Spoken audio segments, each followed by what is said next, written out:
Hi everyone. आज के video में देखेंगे साइकोलॉजी का most important topic five theory. ऐसा टॉपिक्स है जो आपके एग्जाम में 3 से 4 क्वेश्चन आना हमेशा तय माना जाता है। तो आज का वीडियो काफ़ी ज़्यादा इंपॉर्टेंट है। तो चलिए शुरू करते हैं आज का पहला क्वेश्चन।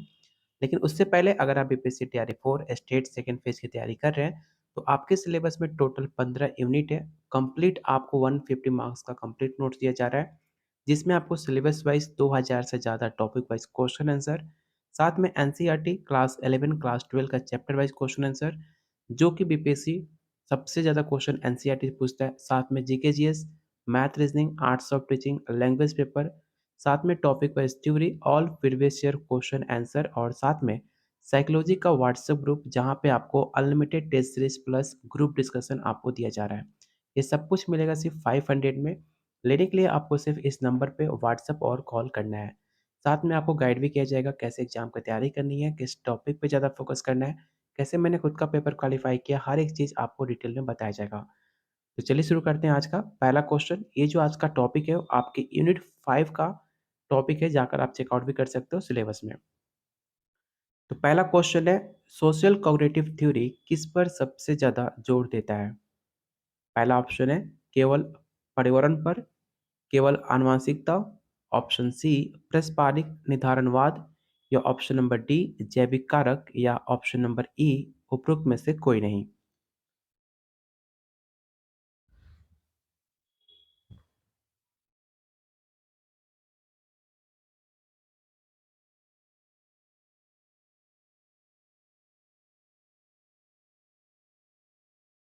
तो क्वेश्चन वन का जो भी आंसर सी टेक आउट कर रहा है उनका आंसर सही है। ऑप्शन नंबर सी इसका राइट आंसर होगा। रेसिप्रोकल डेटर्मिनिज्म क्या होता है ये? तो याद रखिएगा, सोशल कॉग्निटिव थ्योरी जिसे एल्बर्ट बंडूरा ने प्रस्तावित किया था, इस विचार पर आधारित किया था कि जो व्यक्ति, पर्यावरण और व्यवहार तीनों एक दूसरे को प्रभावित करते हैं, जिसे पारस्परिक निर्धारणवाद कहते हैं। इस डिफिनेशन को भी याद रखिएगा। एल्बर्ट बंडूरा ने सोशल कॉग्निटिव थ्योरी का सिद्धांत दिया था, इसे भी आपको याद होना चाहिए। अगला क्वेश्चन है, सोशल कॉग्निटिव थ्योरी में मॉडलिंग का अर्थ क्या होता है? इस ऑप्शन को ध्यान से पढ़िए और बताइए कि सोशल कॉग्निटिव थ्योरी में मॉडलिंग का अर्थ क्या होता है।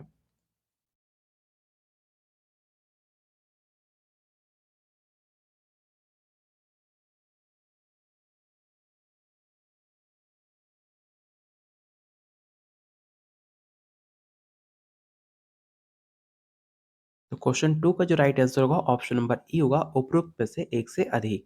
याद रखिएगा कि मॉडलिंग का अर्थ दूसरे के व्यवहारों को, उसे सीखना और ऑब्जर्व करने का एक मुख्य घटक माना जाता है, जो कि राइट आंसर होगा ऑप्शन नंबर ई, एक से अधिक। अगला क्वेश्चन है big five theory. Big five theory से आपके प्रीवियस ईयर क्वेश्चन में एक क्वेश्चन पूछा गया था। इसे याद रखिएगा कि बिग फाइव थ्योरी का कौन सा आयाम व्यक्ति की ईमानदारी और आत्म अनुशासन से संबंधित है? पहला ऑप्शन है न्यूरोटिसिज्म, ऑप्शन बी वयमूर्खता, समतता, या ऑप्शन नंबर डी कर्तव्यनिष्ठा, या ऑप्शन नंबर ई उपरोक्त में से कोई नहीं।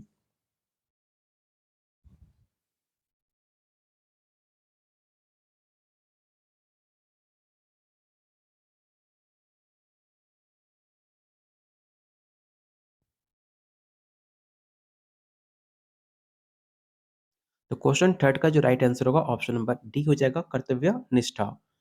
अगला क्वेश्चन, अल्बर्ट बंडूरा के अनुसार प्रेक्षणीय अधिगम के लिए कौन सा चरण आवश्यक है? पहला ऑप्शन है ध्यान, प्रतिधारण, प्रजनन और प्रेरणा, या ऑप्शन नंबर बी केवल ध्यान और प्रजनन, या ऑप्शन नंबर सी केवल प्रेरणा और प्रतिधारण, या option number D biological readiness, या option number D none of these.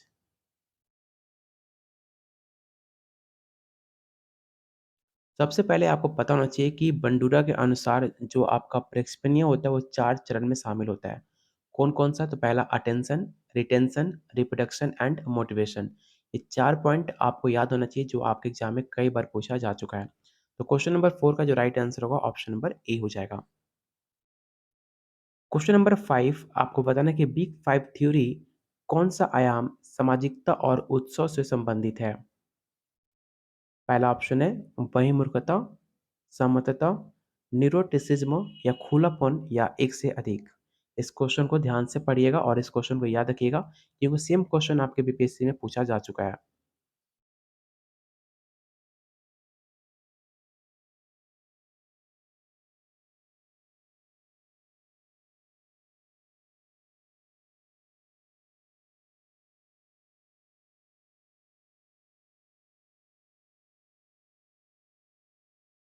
तो क्वेश्चन 5 का जो राइट आंसर होगा ऑप्शन नंबर ए हो जाएगा भयमूर्खता। याद रखिएगा कि बिग 5 थ्योरी में भयमूर्खता उन गुणों को मापता है जो आपके सामाजिकता, उत्साह और स्वादप्रियता से संबंधित होता है, उसे कहा जाता है एक्स्ट्रावर्जन, ठीक है? तो आप इसे याद रखिएगा। अगला क्वेश्चन है निम्नलिखित में कौन-सा सोशल कॉग्निटिव थ्योरी का एक प्रमुख घटक नहीं है? ध्यान से क्वेश्चन को रीड कीजिएगा, नहीं पूछा है। पहला ऑप्शन है पर्यावरणीय प्रभाव, ऑप्शन नंबर बी आत्म प्रभावकारिता, ऑप्शन नंबर सी जैविक निर्धारण या ऑप्शन नंबर डी है व्यवहार। चौथा ऑप्शन है व्यवहार और पांचवा ऑप्शन है इनमें से कोई नहीं, नॉन ऑफ दिस।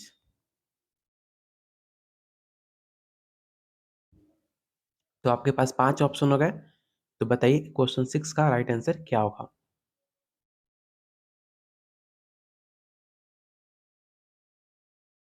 काफ़ी आसान क्वेश्चन है, जो आपका बायोलॉजिकल डिटर्मिनिज़्म होता है, वो आपके कॉग्निटिव थ्योरी से कोई प्रमुख घटक नहीं माना जाता सोशल कॉग्निटिव थ्योरी से, जो कि राइट आंसर होगा ऑप्शन नंबर सी।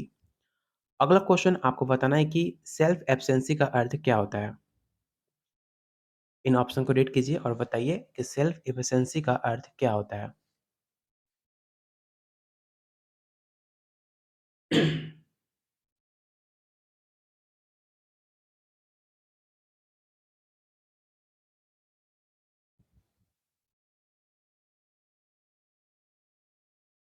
सेल्फ एब्सेंसी का मतलब होता है अपने लक्ष्य को प्राप्त करने की क्षमता में विश्वास। अगर आपको विश्वास है कि आप अपना पेपर क्वालिफ़ाई कर लोगे, इसका मतलब है सेल्फ एब्सेंसी आपके अंदर है। अगर आपको डाउट है तो मतलब इसके आपके अंदर सेल्फ एब्सेंसी नहीं है। अगर आप अपने पढ़ाई पे विश्वास करते हो, अपने ऊपर विश्वास है कि मैं एग्ज़ाम की तैयारी अच्छे से कर रही हूँ, तो मैं पेपर क्वालिफ़ाई कर जाऊँगी, इसका मतलब आपके अंदर सेल्फ एब्सेंसी है। तो इसका राइट आंसर क्या होगा? तो ऑप्शन नंबर सी होगा। क्वेश्चन नंबर 8 आपको बताना है कि सोशल कॉग्निटिव थ्योरी के अनुसार सेल्फ रेगुलेशन का अर्थ क्या होता है? What does self regulation means in social cognitive theory? पहला ऑप्शन है दूसरे को व्यवहार को नियंत्रित करना, ऑप्शन बी अपने कार्य और भावनाओं को नियंत्रित करना, पर्यावरण पर निर्भर रहना या केवल सजा के डर से व्यवहार को बदलना या ऑप्शन नंबर ई उपरोक्त में से कोई नहीं।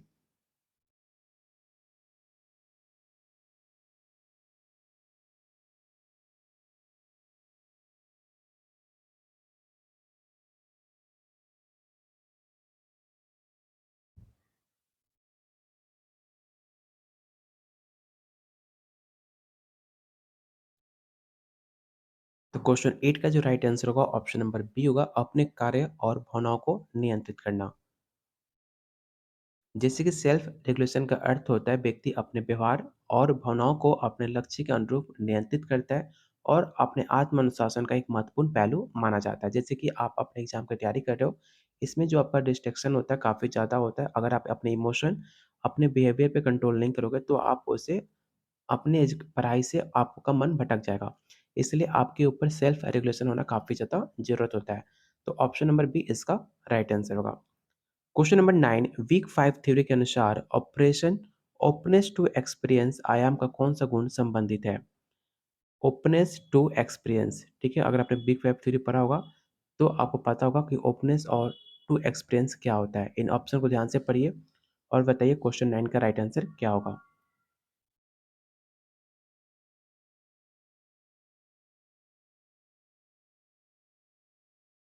सबसे पहले आपको पता होना चाहिए कि ओपनेस टू एक्सपीरियंस किसे कहा जाता है। उन व्यक्तियों को कहा जाता है जो नए अनुभव, विचार, रचनात्मक गतिविधियों के प्रति अधिक ग्रहणशील होते हैं। कि बहुत लोग का इंटरेस्ट होता है जो जीके जीएस होता है, आपके दुनिया में क्या चल रहा है, उसको ग्रहण करना, कुछ नया क्रिएट करना, उसे कहा जाता है ओपनेस टू एक्सपीरियंस। तो इसका राइट आंसर क्या होगा? तो option number A. Question number 10 आपको बताना है कि सोशल कॉग्निटिव थ्योरी में विकेरियस रिफोर्समेंट का तात्पर्य क्या है? पहला ऑप्शन है प्रत्यक्ष अनुभव से सीखना, दूसरों के पुरस्कार पाते देखकर सीखना, सजा के डर से व्यवहार बदलना या ऑप्शन डी सामाजिक दबाव के कारण सीखना या ऑप्शन नंबर ई है उपरोक्त में से कोई नहीं। बीपीएससी के आपको एग्जाम की तैयारी कर रहे हो तो उसमें आपको लैंग्वेज थोड़ा-सा लेंदी मिलता है, सेम जैसे मैंने क्वेश्चन अभी सेट किया है, सेम क्वेश्चन आपको बीपीएससी में देखने को मिलेगा क्योंकि बीपीएससी का मेन पर्पस होता है क्वेश्चन को लेंदी बनाना क्योंकि क्वेश्चन काफ़ी आसान होते हैं, लेकिन क्वेश्चन को इतना लैंग्वेज को लेंदी कर देते हैं जिससे पढ़ने के बाद आप खुद कन्फ्यूज़ हो जाओगे। तो सिर्फ़ क्वेश्चन को लैंग्वेज से डरना नहीं है, क्वेश्चन को डिटेल में पढ़ोगे, क्वेश्चन समझ पाओगे क्वेश्चन क्या पूछ रहा है। तो इस क्वेश्चन में पूछा गया है सोशल कॉग्निटिव थ्योरी में विकेरियस रिइंफोर्समेंट का मतलब क्या होता है? सबसे पहले आपको पता होना चाहिए कि विकेरियस रिइंफोर्समेंट का मतलब होता क्या है? जब व्यक्ति किसी को पुरस्कार पाते हुए देखकर उसी तरह का व्यवहार सीखता है, उसे कहा जाता है अपेक्षणीय अधिगम का एक मुख्य घटक है। जैसे कि अगर आपका फ्रेंड किसी ने बीपीएससी क्वालीफाई करके नौकरी ले लिया, तो उससे आप मोटिवेट होगे, उससे आप देखकर सीखोगे कि उसने क्या पढ़ाई की, कहाँ पढ़ाई की, कि उसका पेपर निकल गया, उसने क्या-क्या पढ़ा। इसे कहा जाता है विकेरियस रिइंफोर्समेंट मतलब एक पॉजिटिव रिइंफोर्समेंट का काम करता है जब आप किसी को देखकर कुछ अपने अंदर अच्छी चीज़ काम करने की कोशिश करते हो। तो याद रखना, ठीक है? क्वेश्चन नंबर 10 का राइट आंसर क्या होगा? तो क्वेश्चन का 10 राइट आंसर होगा ऑप्शन नंबर बी, दूसरों को पुरस्कार पाते देखकर सीखना। क्वेश्चन नंबर 11 है बिग 5 थ्योरी में एग्रीवलेंस का कौन-सा पहलू महत्वपूर्ण है? पहला ऑप्शन है संघर्ष और प्रतिस्पर्धा, ऑप्शन नंबर बी है सहानुभूति और सहयोग, ऑप्शन सी है आत्मनिर्भरता या ऑप्शन नंबर डी रचनात्मक और कल्पनाशीलता या इनमें से कोई नहीं। तो सबसे पहले आपको पता होना चाहिए कि एग्रीबलनेस का मतलब क्या होता है। उन गुणों को मापा जाता है जो व्यक्तियों को सहानुभूति और सहयोगी प्रकृति को दर्शाते हैं। तो क्वेश्चन 11 का जो राइट आंसर होगा ऑप्शन नंबर बी होगा। आपको कुछ भी एक्स्ट्रा याद करने की ज़रूरत नहीं है। अगर आपने पेड नोट्स लिया हुआ है, तो ये आपको सारे नोट्स आपको साइकोलॉजी के ग्रुप में शेयर कर दिए जाएँगे। बस आप वीडियो को देखते रहो और आंसर ट्राई करो आंसर टाइप करने का, क्योंकि जो भी क्वेश्चन अब आएँगे, आपको 5 ऑप्शन के साथ दिया जाएगा, जिससे आप बीपीएससी की तरह आप अटेम्प्ट कर पाओ। अगर आपने पेड नोट्स नहीं लिया है, तो सारे क्वेश्चन जो डेफिनेशन यहाँ मैं बता रहा हूँ, इसे आप नोट डाउन करते रहना क्योंकि काफ़ी इम्पोर्टेंट है आपके एग्ज़ाम के पॉइंट ऑफ व्यू से। क्योंकि मैंने इतने दिन सारे क्वेश्चन को पैटर्न समझने और नए-नए क्वेश्चन बनाने में मैंने टाइम लिया था, ठीक है? अब आपके लिए 5 ऑप्शन क्वेश्चन बनाया जाएगा, same to same BPSC pattern पे जिस बीपीएससी में जिस टॉपिक को ज़्यादा फोकस किया जाता है, वो सारे टॉपिक्स पहले हम कवर करेंगे, आपके सिलेबस के अकॉर्डिंग, जिससे आप बेटर तैयारी कर पाएँ अपने एग्ज़ाम के लिए। तो प्लीज़ वीडियो को लाइक एंड शेयर आप ज़रूर करना क्योंकि आपके लिए हम कुछ नया ट्राई और ऐसे कंटेंट लाने का प्रयास करते हैं जो आपके एग्ज़ाम में डायरेक्ट क्वेश्चन देखने को मिले, डायरेक्ट सेम क्वेश्चन आपके एग्ज़ाम में आ पाए। तो अगर आप वीडियो को लाइक शेयर करते हो तो उससे हमें मोटिवेशन मिलता है कि वीडियो आपको पसंद आ रही है, तो आपके लिए और बेहतरीन कंटेंट हम लाने की प्रयास करते हैं।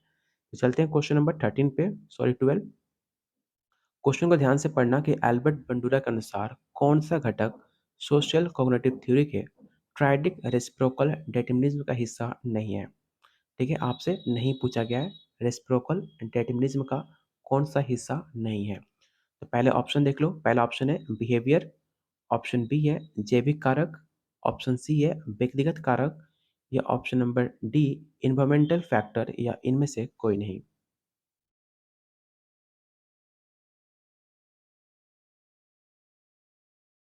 पहले आप एक चीज़ नोट डाउन कर लो कि ट्रायडिक रेसिप्रोकल डिटरमिनिज्म के 3 घटक होते हैं, ठीक है? कौन-कौन सा? तो पहला होता है आपका पहला घटक होता है व्यवहार, व्यक्तिगत कारक, दूसरा होता है पर्यावरणीय कारक और तीसरा होता है जैविक कारक। पहला यहाँ पर हो गया व्यवहार, दूसरा हो गया आपका व्यक्तिगत कारक, तीसरा हो गया पर्यावरणीय कारक। एक आपका जो बायोलॉजिकल फैक्टर होता है, वो आपके सोशल कॉग्निटिव थ्योरी के अंतर्गत नहीं आता, ठीक है? तो आप इसे याद रखिएगा 3 फैक्टर होते हैं, पहला बिहेवियर, पर्सनल फैक्टर और एनवायरमेंटल फैक्टर होते हैं। अल्बर्ट बंडूरा के social cognitive theory triadic reciprocal determinism के 3 हिस्से होते हैं। आप इसे नोट डाउन कर लेना। जैसे कि यहाँ पर देख सकते हो कि जैसे कि आत्म प्रभावकारिता, पर्यावरणीय कारक, जैविक कारक इसका हिस्सा नहीं होता है। अगला क्वेश्चन है निम्नलिखित में कौन-सा न्यूरोटिसिज्म का एक उदाहरण हो सकता है? तो पहले ऑप्शन देख लेते हैं। पहला ऑप्शन है भावनात्मक स्थिरता, अत्यधिक चिंता और असुरक्षा, उच्च आत्मविश्वास या ऑप्शन नंबर डी सामाजिक गतिविधियों में भाग लेना या इनमें से कोई नहीं। Which of the flowing could be an example of neuroticism? ठीक है? तो ध्यान से ऑप्शन को रीड कीजिए और बताइए इसका राइट आंसर क्या होगा?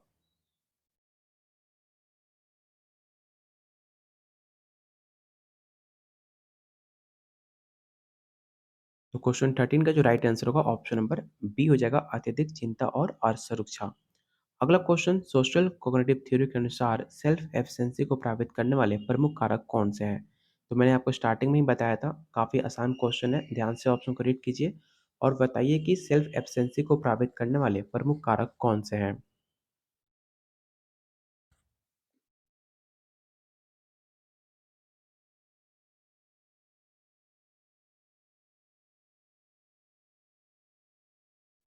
तो क्वेश्चन 14 का जो राइट आंसर होगा ऑप्शन नंबर ई होगा, ऑल ऑफ दिस, ठीक है।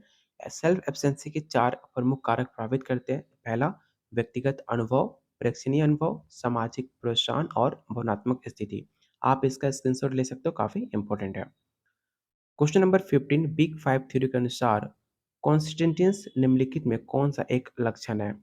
इन ऑप्शन को ध्यान से पढ़िए। पहला ऑप्शन है अव्यवस्थित और लापरवाह, योजनाबद्ध और जिम्मेदार, अत्यधिक सामाजिकता या चिंता और तनाव या इनमें से कोई नहीं।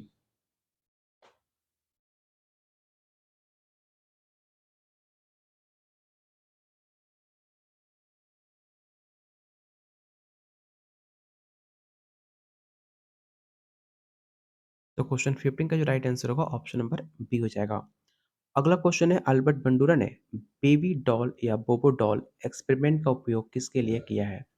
मोस्ट इंपॉर्टेंट क्वेश्चन है। इसमें फिर भी बच्चे काफ़ी गलती करते हैं, ध्यान से ऑप्शन को रीड कीजिएगा कि बेबी डॉल एक्सपेरिमेंट किसके लिए उपयोग किया गया था, आपको ये बताना है। तो पहला ऑप्शन है शारीरिक दंड का प्रभाव, ऑप्शन नंबर बी है प्रेक्षणीय अधिगम, ऑप्शन नंबर सी बच्चों की रचनात्मकता या ऑप्शन डी सामाजिक दबाव या इनमें से कोई नहीं। अगर आपने सोशल कॉग्निटिव थ्योरी पढ़ा होगा जो अल्बर्ट बंडूरा ने प्रस्तुत किया था, उसमें उसे कहा जाता है ऑब्जर्वर लर्निंग, जो कि राइट आंसर होगा ऑप्शन नंबर बी। अगर आपने टेलीग्राम ग्रुप को ज्वाइन नहीं किया तो इस ग्रुप को जरूर ज्वाइन करना। यहाँ पे बीपीएससी तैयारी 4 हो चाहे आपका स्टेट सेकंड फेज, हर एक अपडेट आपको इस ग्रुप में पोस्ट किया जाता है।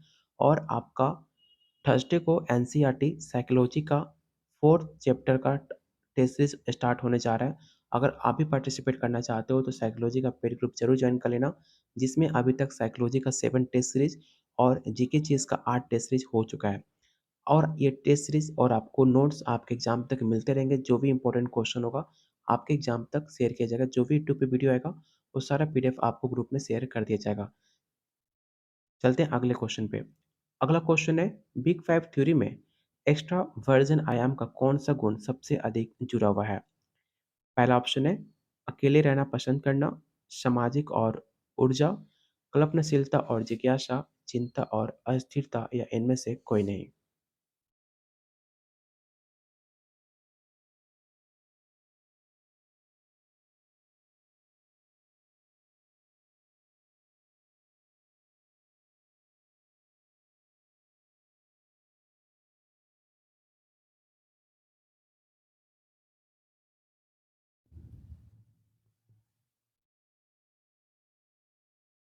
तो क्वेश्चन 17 का जो राइट आंसर होगा ऑप्शन नंबर बी हो जाएगा।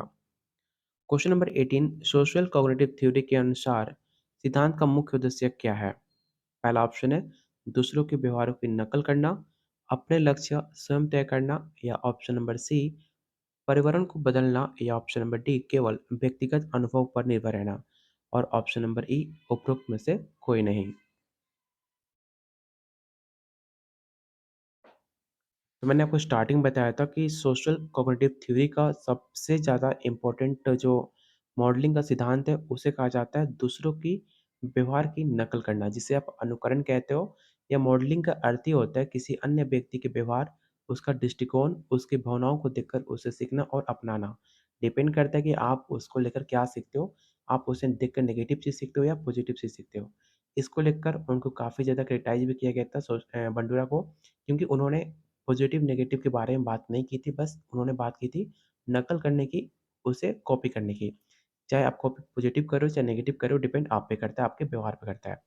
चलते हैं क्वेश्चन नंबर 19 पे। क्वेश्चन नंबर 19 है, बिग फाइव थ्योरी में ओपननेस टू एक्सपीरियंस का उच्च स्तर किसके साथ जुड़ा हुआ है? मैंने आपको स्टार्टिंग में बताया था ओपननेस टू एक्सपीरियंस का मतलब क्या होता है। तो इसका उच्च स्तर किसके साथ जुड़ा होता है आपको ये बताना है इन ऑप्शन के अकॉर्डिंग।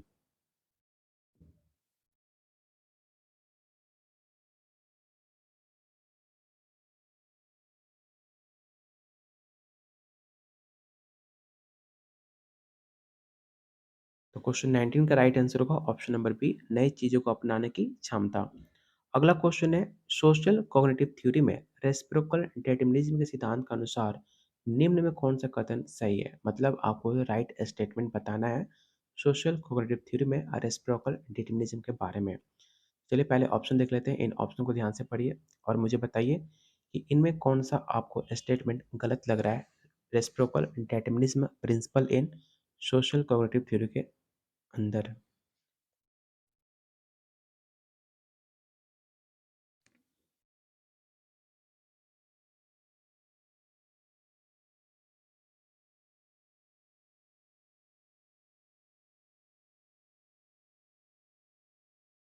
क्वेश्चन 20 का जो राइट आंसर होगा ऑप्शन नंबर बी होगा, व्यवहार, व्यक्तिगत कारक और पर्यावरणीय एक कारक दूसरे को प्रभावित करते हैं। ये स्टेटमेंट आपका ठीक है, ऑप्शन नंबर बी इसका राइट आंसर होगा। क्वेश्चन नंबर 21 है, आपको बताना है कि निम्नलिखित में कौन सा न्यूरोटिसिस में एक संकेतक नहीं है, आपको बताना है which of the following is not an indicator of neuroticism. पहला ऑप्शन है तनाव और चिंता का उच्च स्तर, भावनात्मक स्थिरता या चिड़चिड़ापन या आत्मसंदेह या इनमें से कोई नहीं।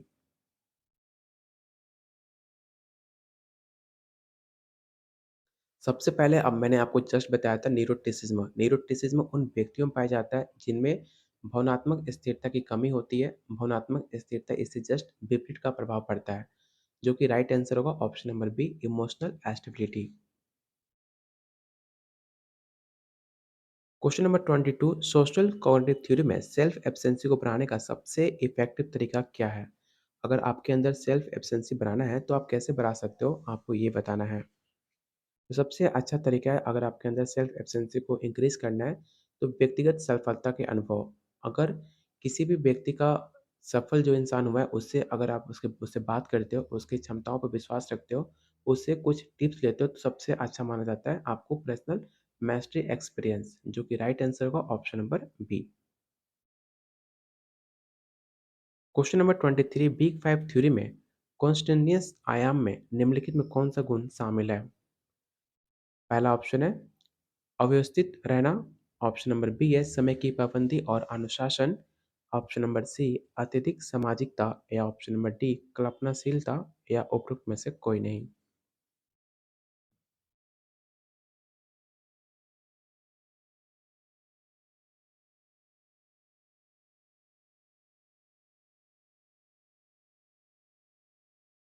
तो इसका राइट आंसर होगा ऑप्शन नंबर बी। अगला क्वेश्चन है, एल्बर्ट बंडूरा के अनुसार ऑब्जर्वेशनल लर्निंग के लिए कौन सा घटक आवश्यक है? ये सवाल काफ़ी इंपॉर्टेंट है, इसे आप याद रखिएगा कि कौन सा घटक एल्बर्ट बंडूरा के अनुसार ऑब्जर्वेशनल लर्निंग के लिए इंपॉर्टेंट है।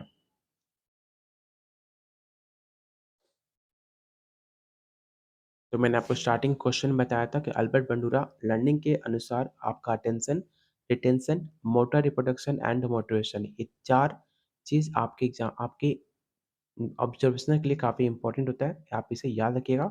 ऑप्शन नंबर ए इसका राइट आंसर होगा। क्वेश्चन नंबर 25, बिग 5 थ्योरी में एग्रीप्लेनेस आयाम किसके साथ सबसे अधिक जुड़े होते हैं? इन ऑप्शन को ध्यान से पढ़िए और बताइए क्वेश्चन 25 का राइट आंसर क्या होगा?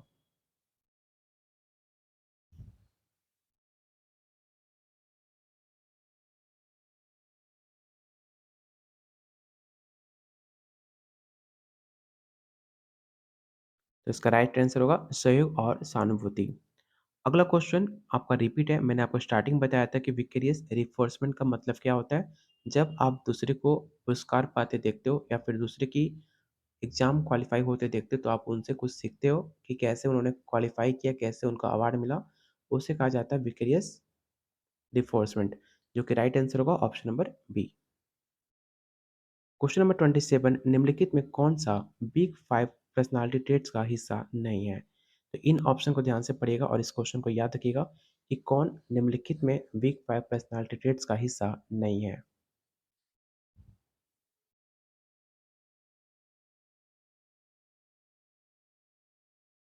तो इसका राइट आंसर होगा ऑप्शन नंबर सी, इंटेलिजेंस। याद रखना कि बिग 5 थ्योरी में इंटेलिजेंस शामिल नहीं है। इसको लेकर बहुत कन्फ्यूजन होता है। सबको लगता है कि इंटेलिजेंस आपका बिग 5 थ्योरी का पार्ट्स है, लेकिन ऐसा नहीं है। बिग 5 पार्ट्स का जो आयाम है कौन-कौन से, तो आप इसका स्क्रीनशॉट रख लेना कि इन 5 आयाम कौन-कौन से हैं बिग 5 थ्योरी के? क्योंकि 1 से 2 क्वेश्चन तो हमेशा आपके एग्ज़ाम में पूछे ही जाएँगे, चाहे आपका स्टेट हो, चाहे आपका बीपीएससी हो।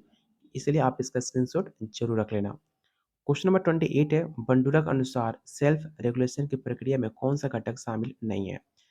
ध्यान से क्वेश्चन को रीड करना, इसमें आपसे नहीं पूछा गया, तो इन ऑप्शन को ध्यान से पढ़िए और बताइए क्वेश्चन 28 का राइट आंसर क्या होगा?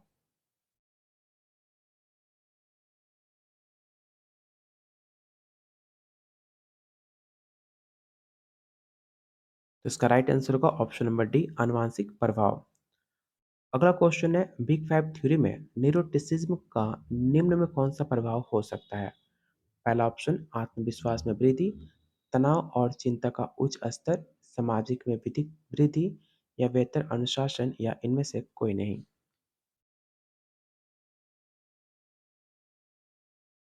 पहले आपको पता होना चाहिए, न्यूरोटिसिज्म उन व्यक्तियों में पाया जाता है जो काफ़ी तनाव, चिंता और भावनात्मक अस्थिरता को अनुभव करते हैं, जो कि राइट आंसर होगा ऑप्शन नंबर बी।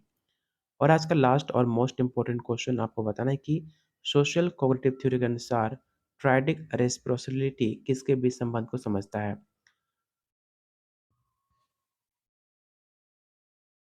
तो इन 2 ऑप्शन में से कोई आपका एक राइट आंसर है, तो मुझे बता दो कि क्वेश्चन 30 का राइट आंसर क्या होगा? और अभी तक आपने वीडियो को लाइक एंड शेयर नहीं किया, तो प्लीज़ वीडियो को लाइक एंड शेयर आप ज़रूर करना। टॉपिक का नाम भी आप मेंशन कर सकते हो, अगला वीडियो किस टॉपिक पे देखना चाहते हो, 5 ऑप्शन के साथ। तो वीडियो खत्म होने के बाद उस टॉपिक का नाम भी मेंशन कर देना और प्लीज़ वीडियो को लाइक एंड शेयर करना, क्योंकि हमें मोटिवेशन मिले आप लोग के लिए और कंटेंट बनाने का। तो क्वेश्चन 30 का जो भी right answer B tick out कर रहे हैं, उनका आंसर सही है, ऑप्शन नंबर बी। तो टोटल 30 क्वेश्चन में आपने कितना स्कोर सही किया, आपको कमेंट बॉक्स में बताना है, जिससे आपको पता चल सके कि आपकी तैयारी कैसी चल रही है और आपको कितनी और तैयारी करनी है। अगर आप हमारे साथ एग्ज़ाम की तैयारी करना चाह रहे हैं, तो सिर्फ़ 500 में आपको इतना कुछ दिया जा रहा है कि अगर आप इतना कंप्लीट अच्छे से कर लेते हो, तो आपका पेपर आसानी से क्वालीफ़ाई हो जाएगा। जिसके अंदर आपको टॉपिक वाइज़ 2000 से ज़्यादा topic wise question answer, NCERT, GK, GS, math, reasoning, language paper, arts of teaching, topic wise theory, previous year question, psychology का group test series, group discussion, साथ में कोई डाउट होता है आपके एग्जाम रिलेटेड या क्वेश्चन रिलेटेड, तो direct आप मुझसे कॉल व्हाट्सएप से बात भी कर सकते हो, पर्सनली आपको गाइड किया जाएगा। इतना सब कुछ लेने के लिए सिर्फ आपको 500 पे करना पड़ेगा, जितना आप जाकर रेस्टोरेंट में पैसा खर्च करके चले आते हो। अगर आप सच में सीरियस हो अपनी नौकरी और अपने फ्यूचर को लेकर, तो इस नंबर पे आज ही व्हाट्सएप कॉल करें और याद रखिएगा कि थर्सडे को एनसीईआरटी साइकोलॉजी का चैप्टर नंबर 5 का ऑनलाइन टेस्ट सीरीज होने जा रहा है। तो उस ग्रुप को ज्वाइन करने के लिए सिर्फ आपको 500 पे करना पड़ेगा कंप्लीट नोट्स के साथ, जो ऑलरेडी बहुत सारे बच्चे ज्वाइन हो चुके हैं। तो मिलते हैं बहुत जल्द अगले वीडियो में, तब तक कीप वॉचिंग, कीप शेयरिंग।